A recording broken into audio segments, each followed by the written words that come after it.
All right, so today we're going to finish up on object-oriented programming by going over what are called the SOLID principles. SOLID is just an acronym, and it stands for these 5 different principles. Basically, it's a restatement of everything we've talked about with respect to the four pillars, abstraction, encapsulation, inheritance, and polymorphism. But they're like a practical application of those things. So the SOLID principles, the first one is S, and it's an acronym. And the first one is an S, stands for the single responsibility principle, which we've basically already covered, right? And it's just good encapsulation, that a class should represent one thing, and represent it well. A class should do one thing and one thing only. For example, in your first phase, if you wanted to do all of the extra credit, you were probably going to be loading up data. You were going to be saving it as XML. You were going to be saving it as JSON, right? How many things am I counting on my fingers here? At least 3, right? So probably at least 3 classes if you were doing all of them. And in fact, in our solution, we have, I think, 9 classes because we also use inheritance and interfaces on them. Not something we were expecting at all from anybody, but at least those 3 classes is what we were looking for. A violation of that, the exact opposite of the single responsibility principle, would be a God class or a God method, right? A class that's responsible for everything, it knows everything, it does everything, it sees everything. But you can still violate it even if you aren't following that God anti-pattern, because you can violate it by doing one of 2 things, right? You can still violate it by having it do 2 things, right? The aforementioned loading and saving of data in the same class, right? Or here's another example that is germane to your previous phase, which we're going to be releasing sometime today, right? A person is a person an address? Right? No, is an address a person? Right? How many things do we think about when we think about a person and an address? Hopefully, like a person and a address, right? If there's an and in between it, then there are probably 2 things, right? So one of the anti-patterns or one of the bad designs that we've been seeing is a lack of an address class. Another example would be modeling, not having good composition, where you're treating, say, the manager of a store as just a string, right? It probably should be a full person using proper composition. So you can go too far, right? Remember the Yagni principle.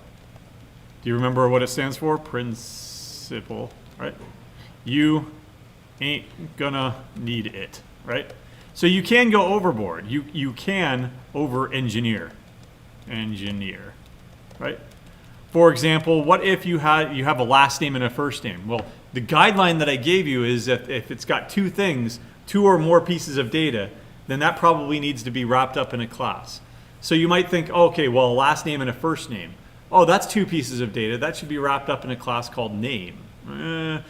That's going overboard. That's over-engineering. You ain't gonna need it, right? You do not need a name class, right? On the other hand, do you need an email class? Maybe, right? An email may be as simple as a string, right? Or you can have a full class, say email, right? I wouldn't go that far though, because Yagni yet, right? You ain't gonna need it yet. But the second that you do, because you're gonna be sending out emails and you need to make sure that it is a valid email and not just a, hello world, without not sign, without a domain or whatever. If you need to validate that data, where does that validation logic go? In that class. At that point though, if you are needing a full email class, should you be writing your own? Probably not. Go out and get a library to do it for you. Right? In fact, there are built-in ones in Java. So yes, it's a little bit of a balancing act, right? You ain't gonna need it, or you ain't gonna need it yet. Another way you can violate this principle is by using what are called leaky abstractions. Code should not require users to use it in a specific way, right? So for example, suppose that you had to call the initialize math library function, then initialize values function, and then and only then can you call the square root function, right? Is that how the square root function works? No. Abstraction. If there are details that need to be taken care of, like initializing a library and setting up a bunch of values so that you can do like a linear interpolation method or a Taylor series or something like that, setting up that Taylor series, the square root function should take care of that for you, right?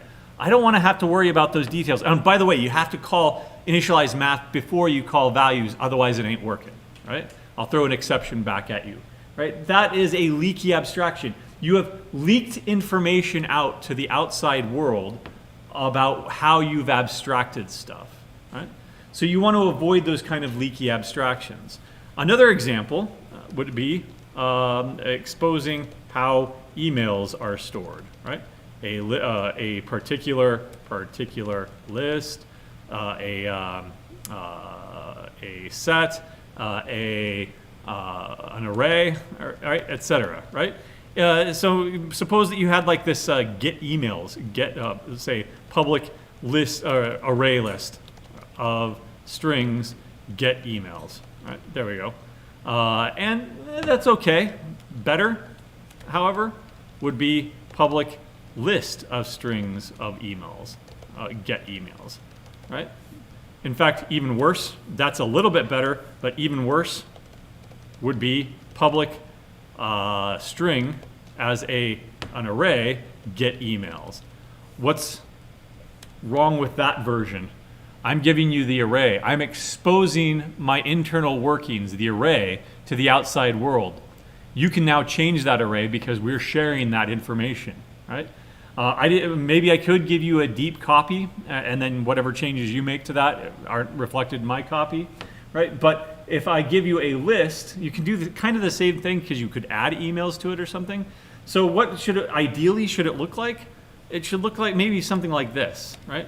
So we didn't take off for this or anything like that. We did take off if you only supported one email, but it should look something more like this, where we've got that second version, right? But then what I'm going to do is I'm going to return a new array list of strings, right? And I'm going to say this.emails, right? Now that's not it's not exposing anything to the outside world. What if I were using a linked list instead? What if I were using a set? Or what if I were using my, what if I were using, an array to store emails for whatever god-awful reason I have to do so, right? I'm not exposing that to the outside world. I'm giving you your own copy of a list, and I'm not even going to tell you what type of list. It's an array list, but it doesn't have to be, right? I'm no longer exposing to the outside world how the internal workings are represented, right? Remember, that's the whole reason that you use abstraction and encapsulation. How is a date represented, right? Is it one number? Is it a string? Is it three numbers? I don't want to have to worry about that. On the other hand, if I need to compute the duration from this date to this date, the class should be responsible for that. Should I have to grab those three numbers here, grab those three numbers here, and do my own calculation, leaking the abstraction of the way that I'm representing that data? No. That's, again, a leaky abstraction. Avoid those. So again, these are the solid principles, right? So the next letter in our example here is O, the open-closed principle. And what this is, the actual statement here is that every unit, that's a module, a class, a library, a method, should be open for extension and closed for modifications. And what this simply means is classical inheritance, right? That if you have a superclass, it should provide general behavior that is closed for modification. It should not be changed. Otherwise, either it was a bad design, it must have been a bad design, or changing it breaks all other code, right?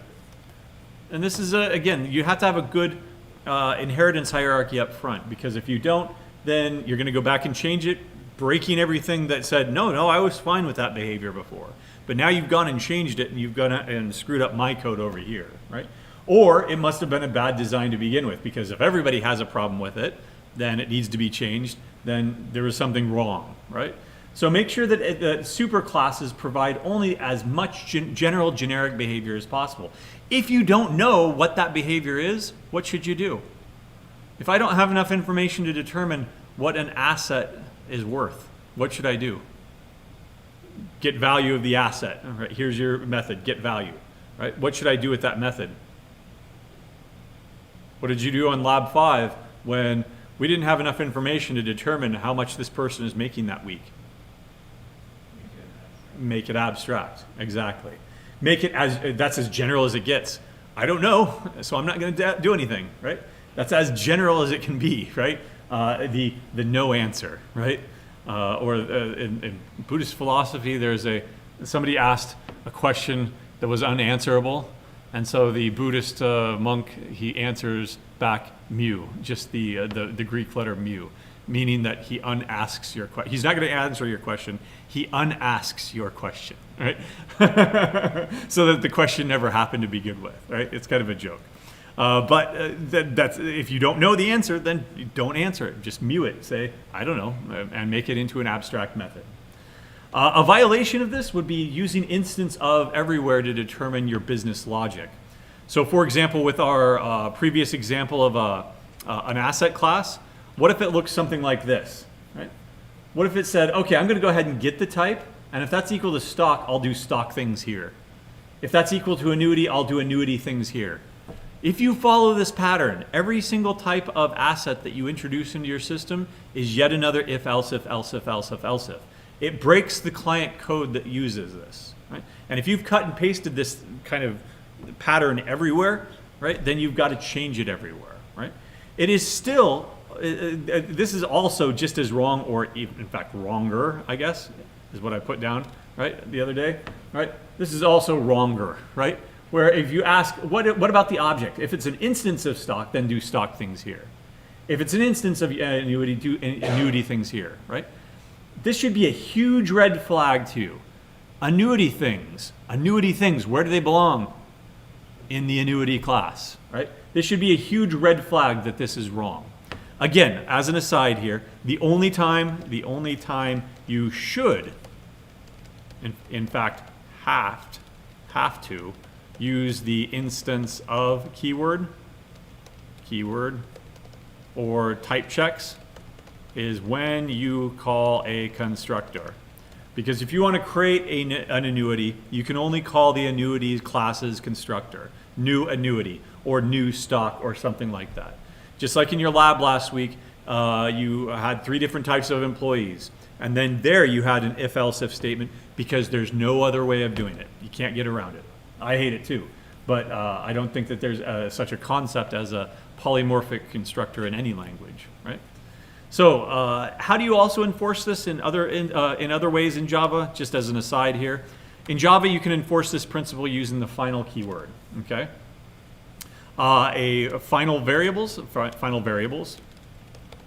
mean you are making them constant, right? We've already seen that before.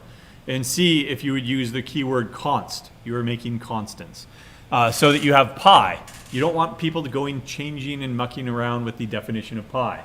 But you can also do the same thing with classes. A final class cannot be extended. So remember that you can extend a class and make a subclass. If you make a class final, you can't do that, right? It's final. It's a final class. There is no subclass in it. That's the final word, basically. For example, integer, right? Example, integer, the class integer. What would it mean if you could subclass integer, right? It would be open for extension. You could, theoretically, change what subtraction means. You could change it to addition. You could change addition to multiplication. You could change it so that it's no longer an integer. I like my integers to have fractional values, 10.5. Is that an integer? No. Consequently, the Java folks thought, well, no, you don't need your own integer class because everybody understands what an integer is, and they have certain expectations about how an integer behaves.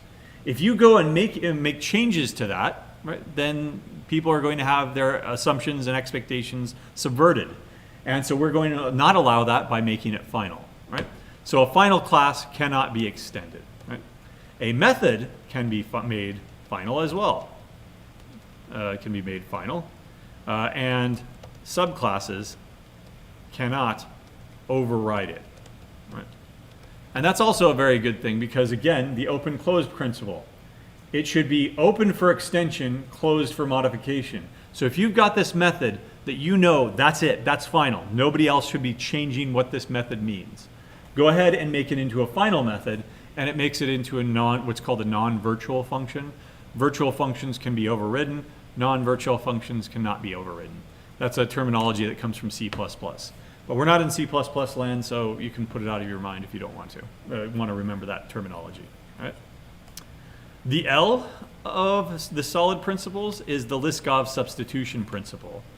And there's a nice little video on Canvas. It's pretty short. Watch it if you can. Barbara Liskov is talking about the early days of object-oriented programming. And when it was brand new, people were like, well, okay, it's not obvious what this stuff means. And so they had to come through with definitions. And now after 30 years of established programming principles, you know, it's kind of second nature once you've seen it, right? But back then they didn't know, well, what does it mean that we can use a subtype here? And so but the Liskov substitution principle is a codification of that. If S is a subtype of T, then objects of type T, the supertype, may be replaced with objects of type S without altering the desired properties of T. Do you remember this little picture that I gave you? Let me bring it up here. Where's my inheritance? There we go. All right, you remember this little picture here, where you have a bird, a robin, and an ostrich. You can always treat a robin as a bird. You can always treat a robin or an ostrich as a bird. Why? Because that's covariance. Covariance is always safe. And that's what the Liskov substitution principle is basically saying. Covariance, covariant relationships, right? They are always safe, right? Or should always be safe, or should be, right? For example, again, basically it's just subtype polymorphism, right? Let me go ahead and bring over this code right here. Here it is again in Java. If you've got an array list and a linked list, those should be interoperable. In other words, if I just have a list, right, it's supertype, right, of integers, and I'll call it foo, right? This should have no problems if you want to go foo is equal to numbers. Right? Also should be okay. Foo is equal to numbers too, right? There should be no appreciable or observable difference between those two statements right there. That you can always treat a subtype as its supertype, right? In fact, that's a good practice to get into. If you don't care that it's a particular array list or a linked list, fine, just treat it as a list. If you don't care that it's a list or a set, right, fine, treat it as a collection, like we did in our demonstration of summing up a bunch of numbers and using polymorphism, right? I wanted to write one function to sum up numbers. I didn't want to write one for lists and one for sets, and then two more, one for each particular type of list, right? And so I collapsed all those so that it was a collection instead. And then I made it even more general, because I don't care if it's a collection of integers or a collection of doubles or a collection of whatever, right? I wanted it to be a collection of any type of number. And that's where that's where parameterized polymorphism came in, right? A violation of this is the rectangle square problem.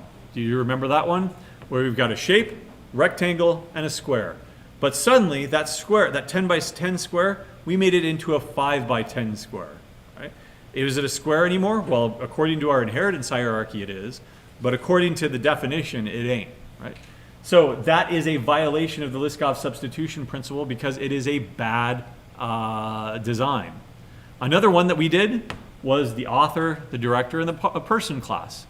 By putting those into a hierarchy with those three classes into a hierarchy, we were not able to model Stephen King, right? Stephen King is a well-known author, but he also directed an excellent movie called Maximum Overdrive from the 1980s, right?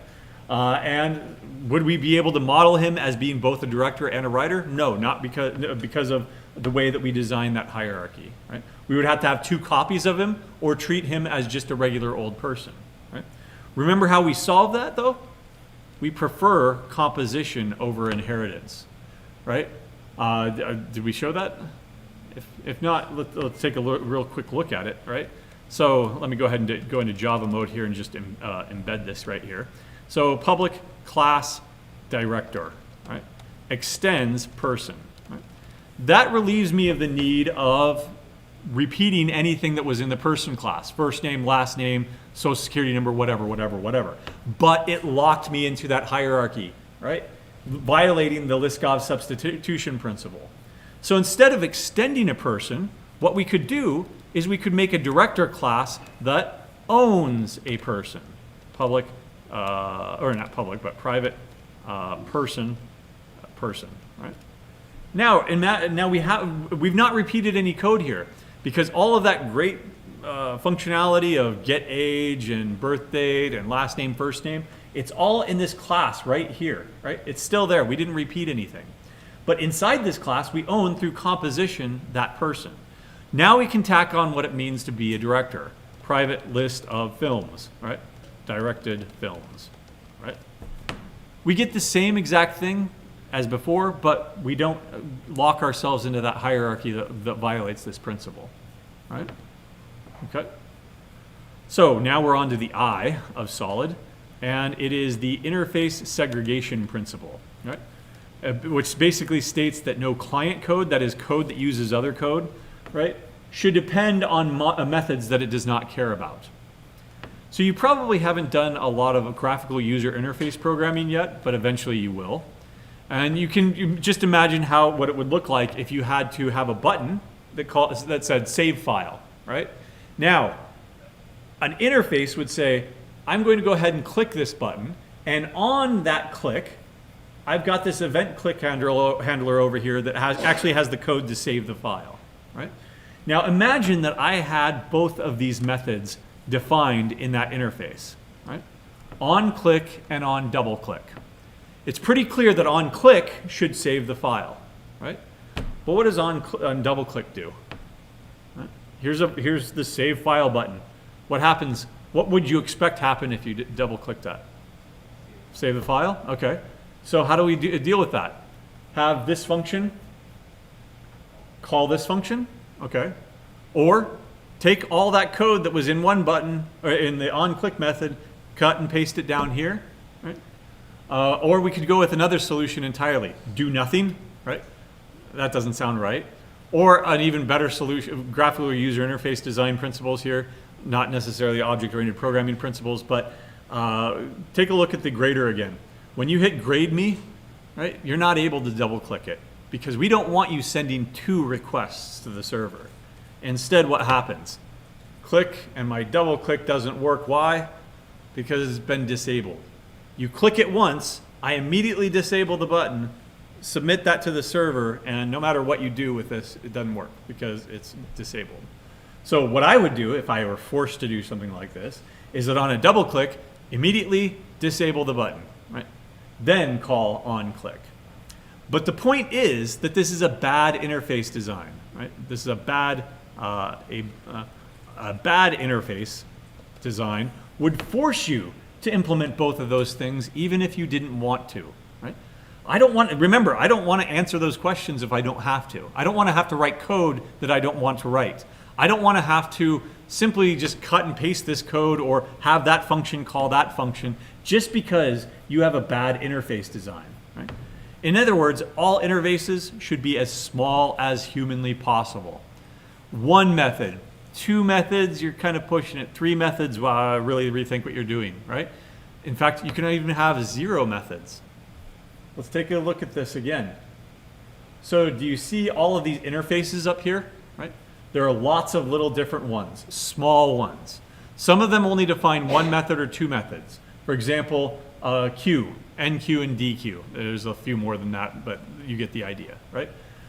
In fact, some of them don't define methods at all. Random access. Right? So we follow this down here to an array list. An array list has random access, but a linked list does not. What's the difference? Now think back to C where you don't have lists at all. You just have arrays. You have 2 million elements in that array. I want to get the one in the middle because I want to do binary search or something like that, right? So I want to jump from the beginning all the way to the middle. How do I do that? If it's 1 million things over and each one is only 4 bytes and you have a starting memory address, it's just an addition, right?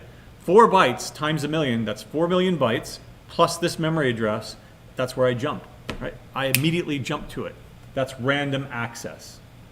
A linked list does not work like that. Instead, a linked list has a node, and that node is connected to the next node, next node, next node, next node. It's like a chain, right? So if you want to jump to the middle of the list, what do you got to do? Start at the beginning of the chain. Traverse 1 million elements, 1 million operations until you get there, right?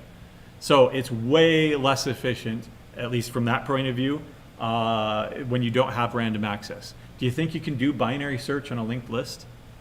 Not efficiently, right? Because you can't just jump to the middle and then decide go that way or that way.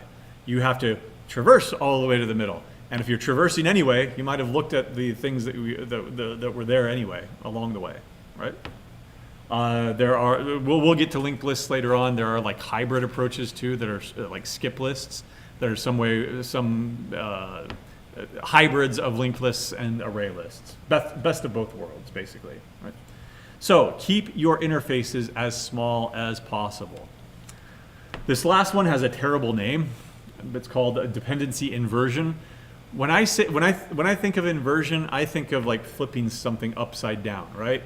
That's not what it is, right? In fact, it's something completely different. It's taking two things that depend on each other, separating them, and putting something in between them so that they don't depend on each other.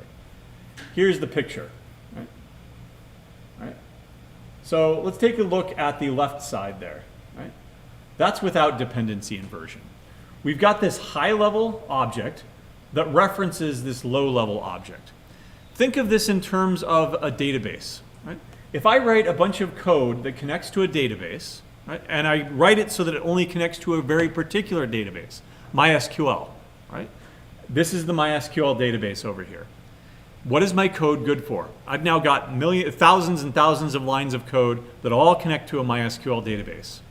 Now Microsoft comes in and says, we'd really like to sell you this SQL Server database over here. Yeah, that's a few $100s more than the free one that you're already running, but you are now your business has grown to the point where you need to use this commercial software instead, and we'll sell it to you cheap, right? What am I going to do with all that code that I wrote for that one particular database? Throw it away, start over, rewrite it all. Right? What if I had dependency inversion to begin with, though? So my code here that connects to a database doesn't connect to a MySQL database. It doesn't connect to a SQL server. It doesn't connect to any particular database.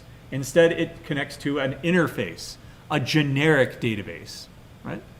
Now, Microsoft comes along. I'm happy just using MySQL over here. Microsoft comes along and says, hey, we'd like to sell you this database. I go, great, right? We'll go ahead and buy that database. Am I throwing away any of the code over here? No. All I'm doing is taking this thing, throwing it out, and putting in a replacement, right? It's kind of like taking a fuse out and putting in a brand new fuse. You didn't have to change much. Right? From the perspective of your Java projects, it'd be like throwing out a jar file and then dragging and dropping a new jar file. And not a single code change. That's all, right? You didn't have to change a single line of code. And that's what the dependency inversion principle is. That no client code, no high-level modules should not depend on low-level modules, right? And again, the example that I just gave you was a database. Suppose you write code to connect to a database to load data. Suppose you write that code for a particular database, say MySQL database, because it's free. Have you heard the term free as in beer versus free as in freedom? Right? It's free as in beer, right? Free beer, right? Come in the door, we'll give you some free beer. Because you'll buy the second one or something, right? We eventually want to sell you something. But it's not free as in freedom, right? For example, Postgres would be free as in freedom. PostgreSQL. There we go. Free as in freedom there, that's free and open source software. Meaning that the code is published. You can take the code, you can modify the code, you can sell the code, you can do whatever you want with the code. Right? The only thing that you can't do is sue Postgres or if the code breaks and it causes you a financial loss. It indemnifies them against that. Now you want to switch over to MySQL SQL or Oracle database. So a few $100s versus a few $1 million. Right? Yeah.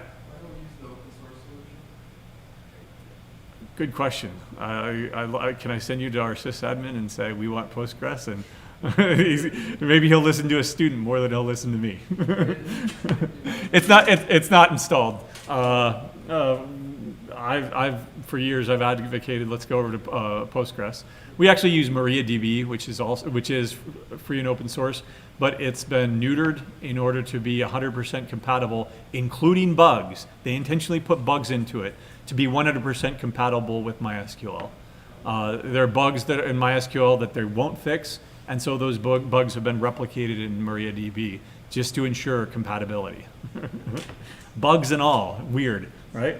But anyway, if you want to switch over to SQL Server or Oracle, right, then it's going to cost you a few $100, few $1 million.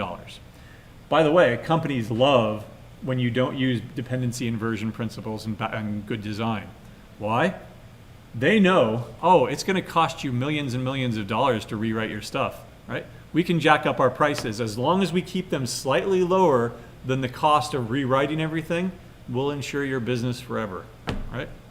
That's called vendor lock, right? You are locked into that vendor until you finally rip off that Band-Aid and say, all right, fine, we'll go ahead and replace this stuff, right? Or they get sold out and then they don't want to sell stuff anymore at all, right? So here's another example, right? Suppose that we have a GPS locator. We were writing another Pokemon Go game, and we need the GPS location of the latitude and longitude. We have three choices here. We could use library A, which is free, right? And there's this static method called getLatitude and a static method called getLongitude, and they return them as doubles, as degrees. Right? Library B here uses the Android built-in device, right? Android location. We have to get the location. From that, we can get the latitude and we can get the longitude. Or we have this other library that is more accurate that works off of cell phone towers, right? Assuming that we are in range of a cell phone tower. And we can get the latitude and we can get the longitude, but those are in radians. So if we were going to use that and make it compatible with these two other libraries, we're going to have to change it over to degrees instead of radians, right? Now, a bad design would have you writing something like this, right? Oops. Yeah, there we go. If I'm using library A, or if A is available, then I need to create a new location for my application using latitude, longitude, using this GPS locator. Else, if we're using library B, then I've got to adapt the code this way. Else, if we're using library C, I've got to adapt the code this way, convert the radians over degrees, right? Again, this should be a huge red flag. If, else if, else if, else if. All right, is everything aligned? Now everything's aligned. There we go, right? So anytime you find yourself doing this, rethink your design in a more object-oriented programming approach, right? With dependency inversion, I might have something that instead looks like this, right? I've got an interface that sits between these two things. High-level code that needs to know where you are in order to generate that Pokemon right there, and then low-level code that actually gives you the latitude and longitude. I put something in between those things called the interface. Right?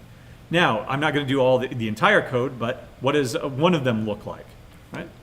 I can have an Android locator that implements that interface. That code that would have been an if-else-if statement gets placed inside the get location. Right? Now, whenever you want to create a locator, right, that all you need to do is instantiate whichever one you want. Right? So if you want to switch over libraries, what do you have to do? You don't have to switch code, you just have to switch this instantiation. If you have an if, else if, else if, else if for instantiating, that's okay. Because once again, when is the only time that you should be using instance of? Where is it? Is when you are calling, or here, down here. The only time that you should, in fact, have to use instance of is when you're calling a constructor like this, right?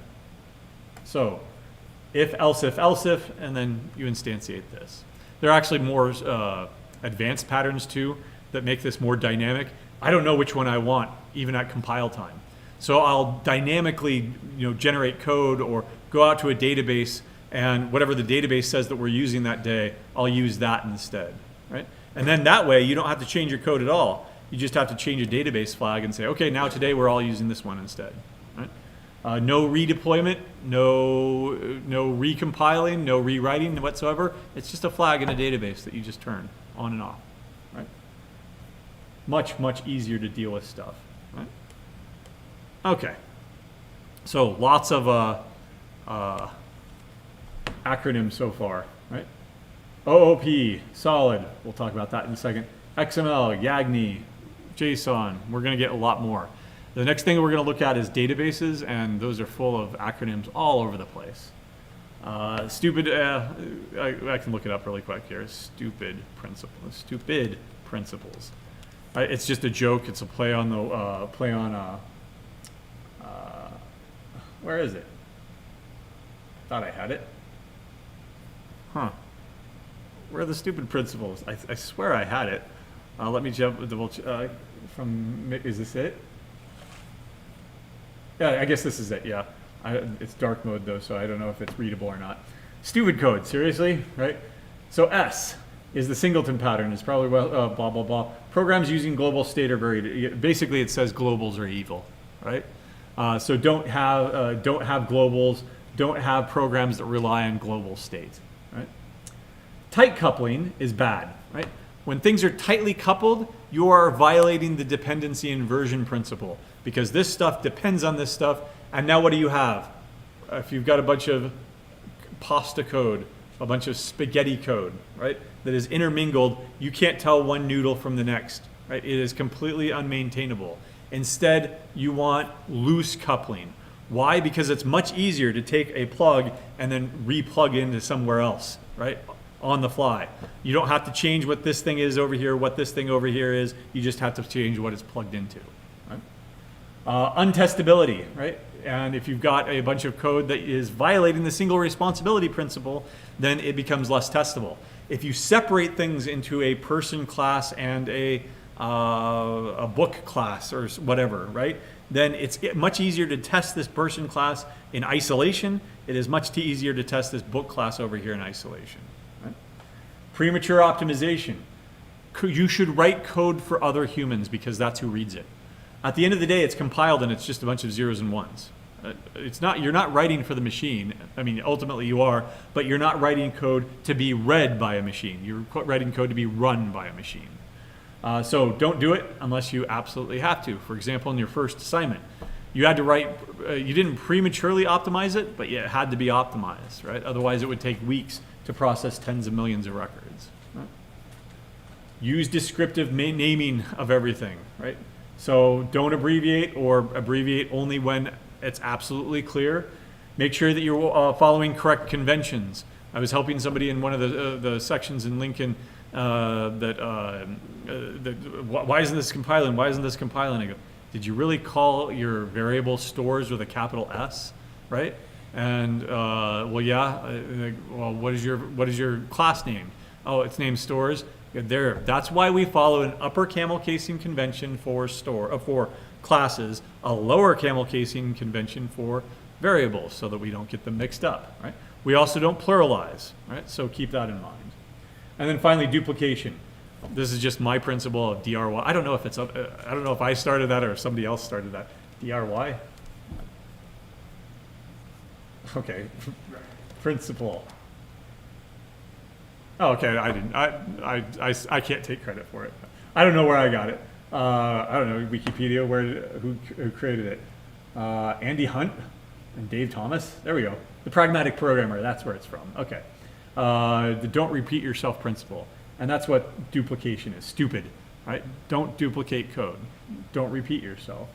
And now that we've seen inheritance, and now that we've seen polymorphism, you know how to basically put non-duplication on steroids, because you can get a hell of a lot more out of it now that you're using these two other principles. Right? All right, so that is object-oriented programming. With just the last few minutes today, I do want to get you started on the next module here, right? Which is databases, right? And I want to get you set up and make sure that you've got it, because you should have received an email with your login yesterday morning from the sysadmins. I had them send that out, right? So before I show you how to connect to your database, I want to understand why we use databases first. So let's take a look at this flat file representation of a bunch of enrollment data, right? I'm calling this a flat file because the data model has been flattened. You can think of this as a CSV file, right? We've got these tokens here, the course name, the student, maybe their last name, first name, their NUID, and their email. But there are lots of problems with this. Bad formatting, Waits, comma, Tom, versus Tom Waits. Right? Student, comma, J, student, comma, John, John, student. They're all the same person, but they're different ways of representing that person, right? That leads to data anomalies because there's repetition. In fact, I repeated everybody's NUID multiple times here. The same email is repeated multiple times here. Anytime you have repetition of data, redundancy, you have potential failure points. And when you have potential failure points, that opens yourself up to data anomalies. How do we really know that this is the same person? What's their actual name, last name and first name? I have no idea, right? Other problems with storing stuff like this is it's just one big giant file, right? There's inconsistency, bad formatting, there's no typing, no types. Integers, doubles, strings. We only have strings in a file. Right? In other words, yeah, you can write 50 to get 50, but what's to stop me from writing FIFTY? Right? There's nothing, right? There's no enforcement of types, right? Redundancy of data leads to potential failure points and data anomalies. There we go. I think that's how you spell it. Leads to, right? Any processing of this file will be very, very inefficient, right? Because it's not organized in any way. It's not sorted. And even if you did sort it, what if you wanted to look at it, you sorted it with respect to names, but you wanted to sort it with respect to courses because you wanted to produce a roster, right? One way of sorting is not going to be efficient for all searching parameters. Right? We call this sometimes a blob, a binary large object. And if you have to process the entire thing of tens of millions of records, right? There's only a dozen over here. But if there are tens of millions of records and you're just trying to find one in that haystack, that one needle in the haystack, going to be very, very inefficient. In fact, it's inefficient because there's no concurrency, right? Ever tried to delete a Word file when it was open and that you were editing it? Are you able to? Nope, because the operating system put a file lock on it, right? That means that another program can't come in and screw around with that file because one program already has priority and it's got a lock on it, right? If you have one file where all your data is stored and a process comes in and puts a file lock in it, that's going to block all the other processes, all the other users that need to get to that data. Imagine if that were to happen with Google. One person in the world could use Google at a time, right? Would that be useful at all? Absolutely not. There's also no security. It's an all or nothing thing. Yeah, I can lock you out of that file using file permissions, but I can't be more fine-grained about it. If I gave you permissions to that file, you have all the data, right? What if I only wanted you to have the first name and last name data, but not their NUID because that's sensitive for some reason, right? There's no way that I can grant one user one thing and another user a different thing, right? So there's no security at all, and there's no data integrity, right? So what is the solution? The solution is to bring in a proper RDBMS, a relational database management system, right? For example, MySQL or MariaDB, right? Or MS SQL. The MS stands for Microsoft SQL stands for Structured Query Language. Oracle, etc. There are dozens and dozens and dozens of, and Postgres, I guess, Postgres, QL, right, etc. Right? There are dozens and dozens and dozens of these. Each one of them either free and open source, free as in beer, or a few $100s a year or something like that. Maybe they're on a subscription service, to a few $1 million a year, to tens of millions of dollars. Because you're not just buying their database, you're also buying their servers, you're also buying their service and support, etc. The reason that you would want to do something like that is CYA. There's another excellent acronym that you need to learn. Right. Anybody know what it is? Cover your ass. Right? So, if I'm spending tens of millions of dollars on a database system, why am I spending that tens of millions of dollars? Not because it's a great database system, but because if there's a data breach, they've got insurance. They've got somebody that I can blame. Somebody starts suing us, I can say, nope, you go over to them, right? I can start cashing in those chips. So that's one of the main reasons that you would want to outsource anything, because other companies are become responsible for that stuff. In any case, the short history here goes back to 1970. Edgar Codd created the RDBMS model while he was at IBM. And I only mention that because later on we've got an excellent mnemonic device to remember how to properly design a table. It's the key should be, everything in the table should be based on the key, the whole key, and nothing but the key. So help me, Codd, right? Edgar Codd, the inventor, right? So what are some of the key aspects to this thing? Well, let me show you an alternative picture here with the same exact data. But now it's in a relational database management system. I've separated things out into different tables. This is the student table responsible for student stuff. This is the course table responsible for course stuff. Sound familiar? Object-oriented programming got a lot of it from relational databases. Right? Email table is over here. Right? How am I making a connection between these two? Well, one student can have multiple emails. Right? So we have this one-to-many relationship. That is realized through what's called a foreign key, the student ID. So read@gmail.com, what student does that belong to? Well, if I come back over here, I see student number 2 is Lou Reed. It belongs to him. I've got 2 emails associated with Tom Waits up here. Right? Okay. So what? I said I didn't know Lou Reed was in college. Probably didn't. Probably honorary degree. Let's say. He should have had one. Anyway, he's no longer alive and kicking, so I don't know. Posthumous degree. We'll go ahead and give him that, right? Anyway, how do we model the fact that one student can be enrolled in multiple courses, and that one course, of course, is going to have multiple students? We have this thing in between called a join table that joins together a student and a course using their foreign keys. Right? So that student 5, John's student, is enrolled in course 11132, which is discrete mathematics. Right? So all of these things come with a relational database management system. Again, the key aspects are that data is stored in separate tables. Tables have columns together with a particular type. Integers, doubles, and varchars are supported. What is a varchar?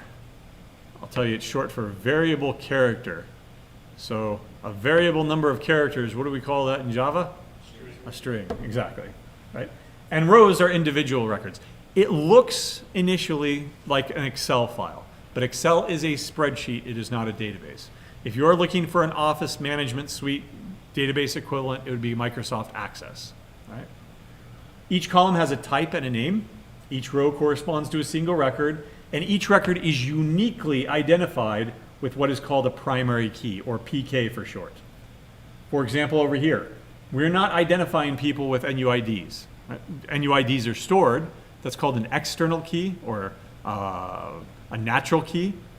We're using these keys over here generated by the database, because key management is a very, very difficult problem. One that is solved by a database system, right? Let it do its job. Right? These are called surrogate keys, right? And that's what we're going to do. Or primary keys, PKs for short, is all you need to call them. Right? Records in different tables are related to each other through what are called foreign keys. Right? So how do I know that this email right here is associated with Lou Reed over there? It's a foreign key in this table, and it's a primary key in this table. Okay? All right. Foreign keys define one of four different types of relations. One of them is a one-to-many relationship. One record in table A can relate to many records over here in table B. One student record can refer to many records over here. We do have a many-to-one relationship, right? But it's just the opposite. It's just a perspective, right? So, for example, from the email table over here, 4 emails can be associated with one person. So it's just a matter of perspective. Are you looking from table A to B, or are you looking from B to A, right? Those are exactly the same thing, right? And in fact, you have many-to-many relationships, because the way you do that is through a join table, right?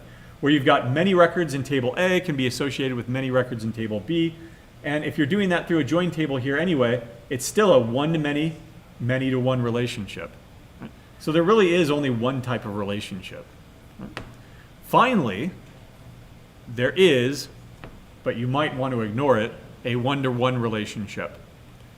Why would you ever want a one-to-one relationship? Are you going to take a person and their first name and last name, and are you going to separate those into two different tables?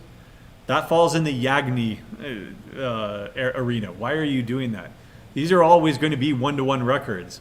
Keep them in the same table and keep them well organized.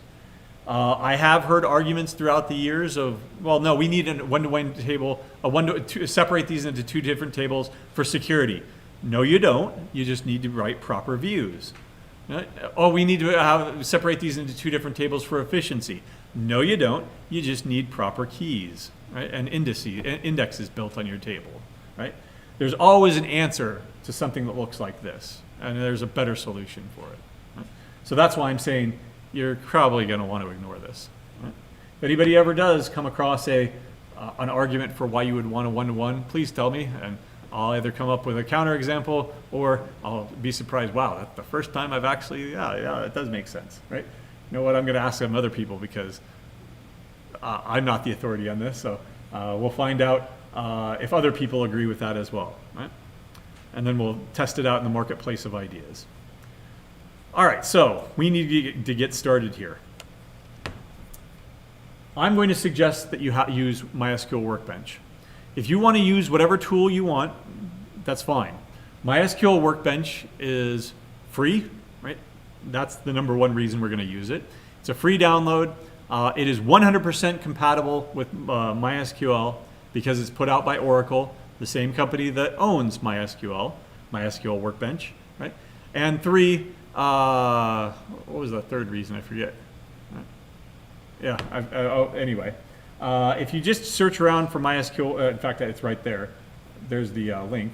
I'll put it directly in your notes, but if you do a Google search for it, you'll be taken to, come on, MySQL Workbench. There you go. Oh yeah, that's right. That's the third reason. It was just a pithy reason. Because, not because it's great, it's good, but what's better than good in engineering? It's good enough, right? So it's good enough. You can download it for your particular operating system. When you do start to download it, you can go ahead and just say, no thanks, start my download, or you can go ahead and join their mailing list and get spammed for Oracle products, right? But once you've downloaded it and installed it for whatever system you're using, MySQL Workbench, it's going to look something like this when it gets launched. I've already defined 3 connections here. You're not going to have those initially, so what you do is you come up to this plus, and you want to create a brand new connection. Call it whatever you want. All right, foo. That's you. An IP address of 127.0.0.1 is always your computer. It's always the computer that that network is on, right? That's not what you want. You want csc-linux-01.unl.edu.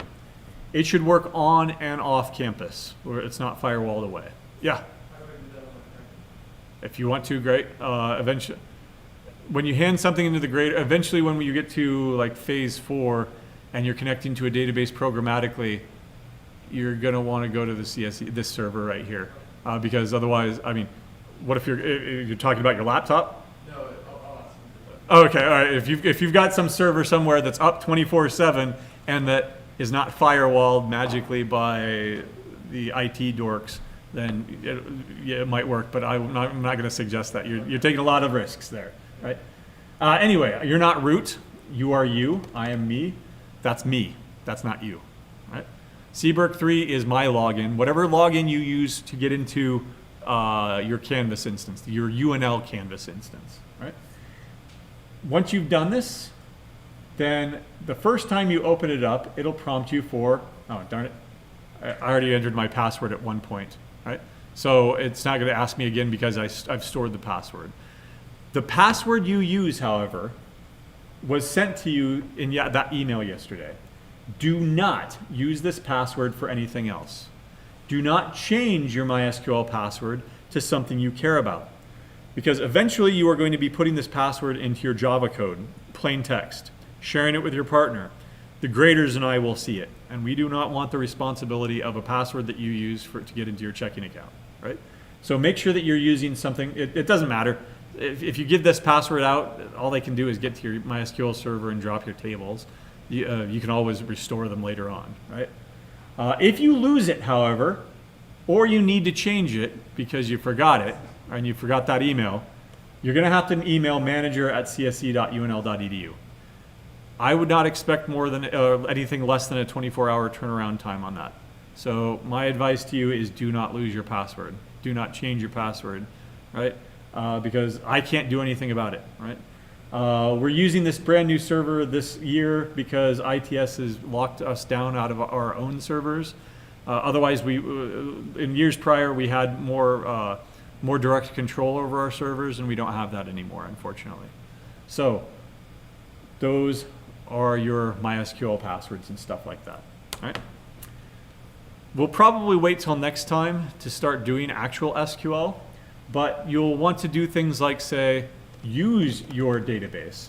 Let me go ahead and zoom in here, right? Now, I don't have a database named CBO, right?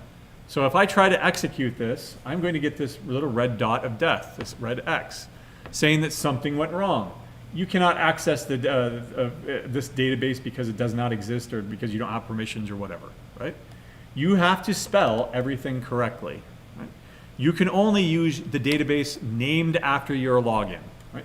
Now I get a little green, right? Yay, it worked, right?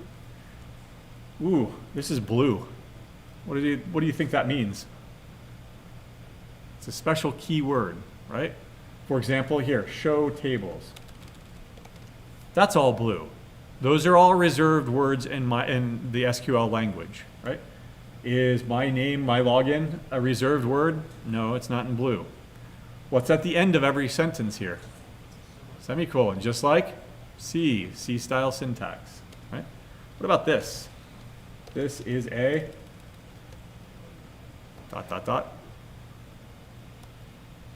So it's in light blue. What do you think that is? Comment, right? You can use hash style, Python style, which I think is actually stolen from Perl anyway. Don't quote me on that though.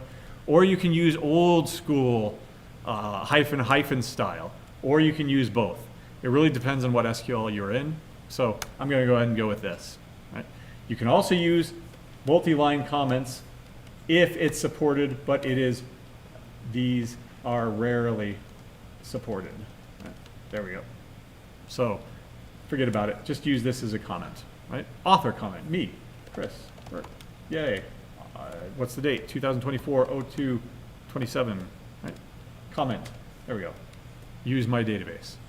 Now, let me take you back to 1970 with good old Edgar Cod.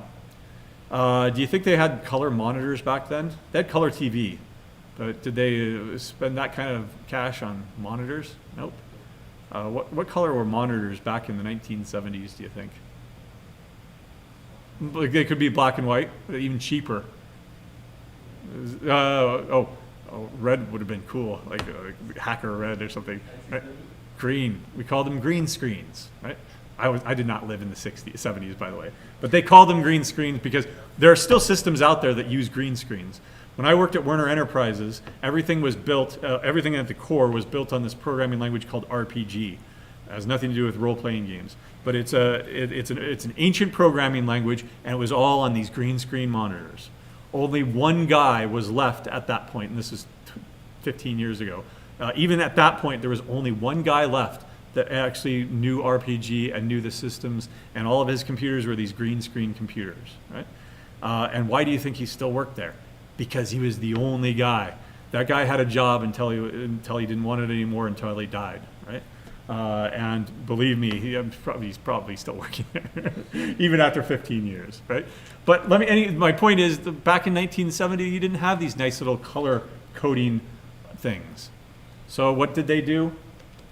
They used all caps everywhere, right? They used show tables. But I'm telling you right now, even with those two sentences that I wrote, my pinky already hurts.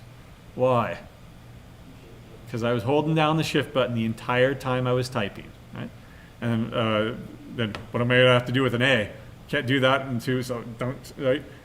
All the way over. We do not live in 1970 anymore, do we?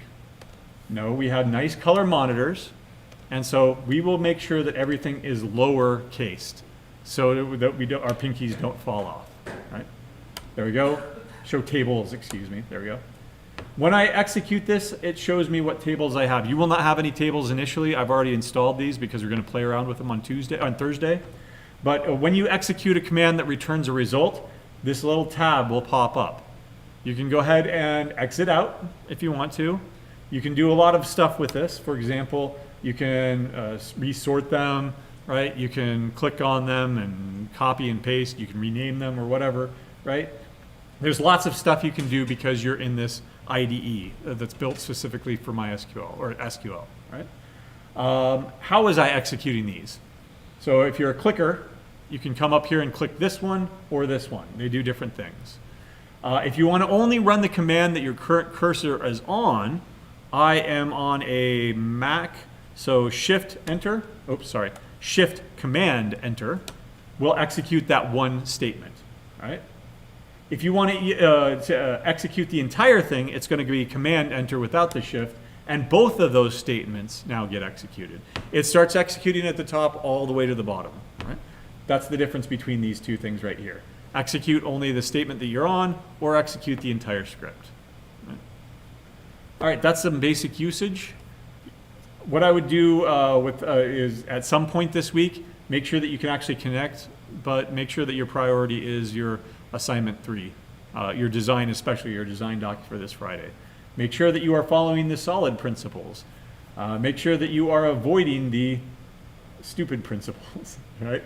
The stupid code principles, right? All right, we'll pick it up there on Thursday, and I'll see you upstairs. Oh, there's a comment online.